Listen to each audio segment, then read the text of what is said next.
According to my YouTube analytics, 80% of my viewers are age 45 and older. That tells me you're either approaching retirement age, live in an empty nest type house, or you are retired and are no longer bound by the long, pernicious tentacles of the rat race. Whichever the case is, you're probably thinking about the next thing in your life. You're thinking about making a big financial move. You're thinking of maybe literally moving, or you're thinking about big travel plans. Why not all three in one fell swoop by buying and moving into a van or RV? You can travel, you can see the world, you can no longer have to deal with landlords or mortgages or any of that stuff. There's a lot of plus sides to van life. I've been doing it for 2 years now, at least 2 years full time.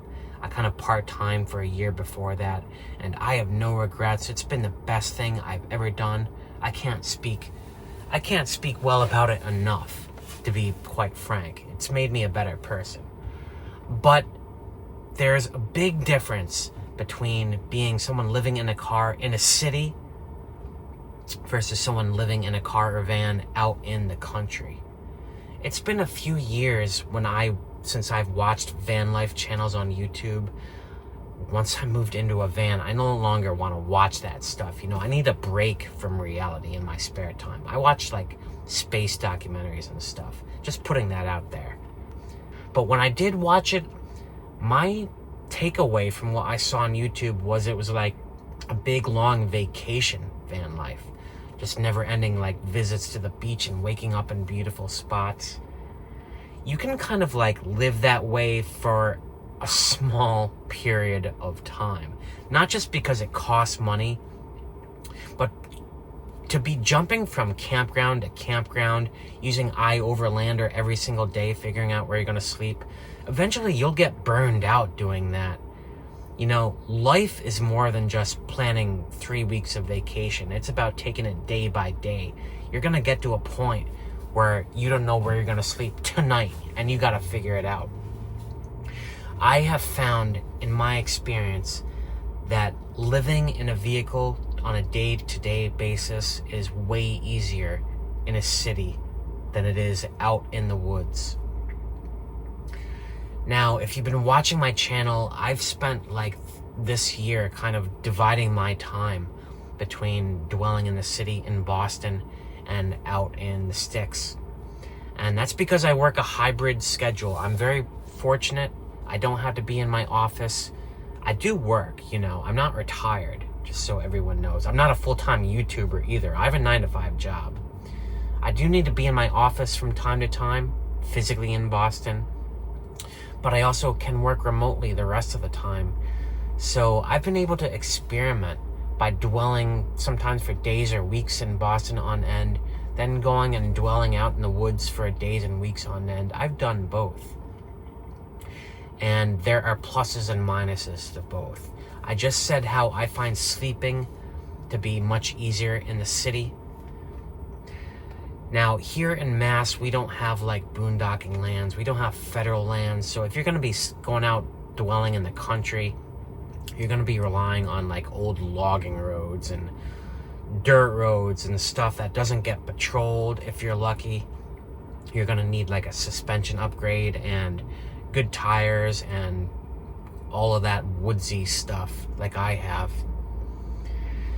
But it is so much more fun dwelling out there in the country, out in national parks and stuff. If you can figure out how to do that every single day, God bless you. I have not been able to figure out how to do that, even if I no longer needed to work. I think what most people do, if they retire and they buy an RV or a van, they go to like a warm state like Florida or Arizona, and they'll just stay in long-term campground spots where you can like stay for like months on end, or even a whole year if you wanted to. To me, that's just like, why not just buy a house if you're gonna do that? A big part of van life to me was the mobility aspect of it, the ability to drive around and see stuff constantly, not be staying in one spot all the time. Now, I said that dwelling out in the country is much more fun. That's because if you're in the city, you have to do something you don't have to do when you're boondocking out on nice country lands, and that's stealthing. Boarding up all my windows like here, I don't know if you can see, blackout blinds, making sure no light is coming out of my van, trying to stay quiet, not drawing attention to myself. Because in a city, people are all on top of each other. You know what I mean? Out in the country, your big challenges might be the weather or the condition of the roads or maybe wild animals.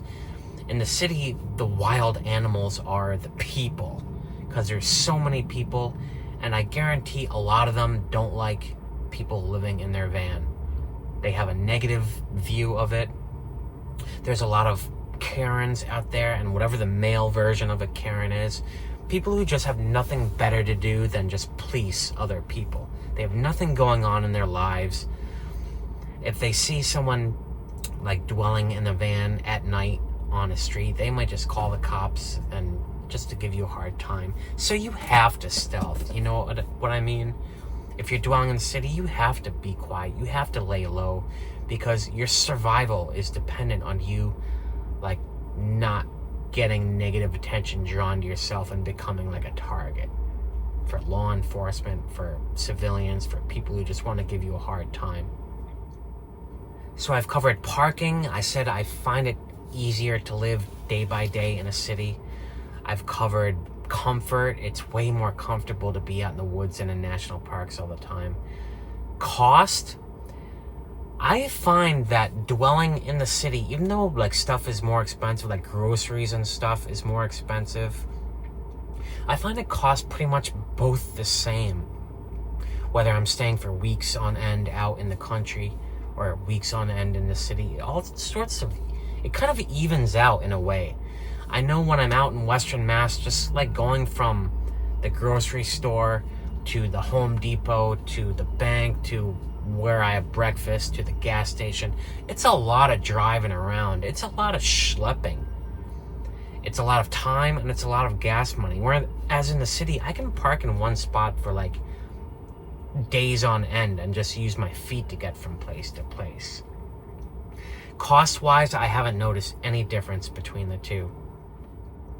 So I've covered parking. I find it easier to do in the city. I've covered comfort. I find it way more comfortable to be out in the woods. Cost, I find both the city and the woods pretty much even out. The fourth big thing is relationships and just like being with other people. I'm kind of unique because I have my YouTube. I kind of fill up my entire day with time, so I don't have much time to go out and like socialize as much as I used to. But when I do, I find it easier to make friends and talk to people, not when I'm in the city, like way out when I'm in the woods.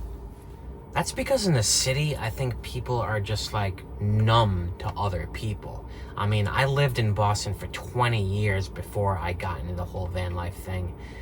And, you see people every day, you just kind of avoid each other. You don't reach out, you don't say hi. It's like that everywhere. It just happens in cities, I think. You have to make more of an effort to go out and socialize and make outreach to other people. Whereas when I'm out in like small towns in the country, even on my cross-country road trips out in like Moab or like, not necessarily Moab, but all the small towns, the one outside of Glacier National Park, I find myself just like striking up conversations with people everywhere, meeting people on the trail. Most of the friends I've collected over the past 2 years, none of them have come from my time dwelling in the city. It's all been from out in the country. This is kind of a long, rambling video about country dwelling versus city dwelling. That's because I've been dividing my time so much and just comparing and contrasting. I didn't really have time to sit down and articulate a script or do a big whole video about it. I just wanted to chat about it. I think maybe the best thing is, like they say, everything in moderation. If you're going to be living full-time in a vehicle, it's good to go to cities just to see something new, just to have access to more resources. and just to have more places to park, you know, expand your portfolio. Here in the Northeast, a lot of those trails and stuff are just like closed in the winter. You couldn't park there if you wanted to. They also have like travel bans, like on-street parking bans in a lot of towns in Mass and New Hampshire and Vermont. So you can't just pull over on the side of the road without potentially getting like knocked and asked to move and interrupted and stuff. Anyway, I think I'm just rambling at this point. I apologize I didn't do a big adventure video tonight. That's because I have a super busy week. I actually have a job interview like at the end of this week.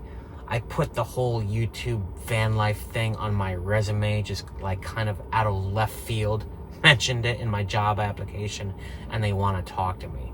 So I need to like not move around and focus on my work and just preparing for that stuff for the next couple of days. So my next video might be a van chat like this too. My van chats, sometimes I just ramble like this probably was. I'm sorry. Thanks for watching though. Hope you got something out of this. I'll talk to you guys all in a couple of days. Peace out.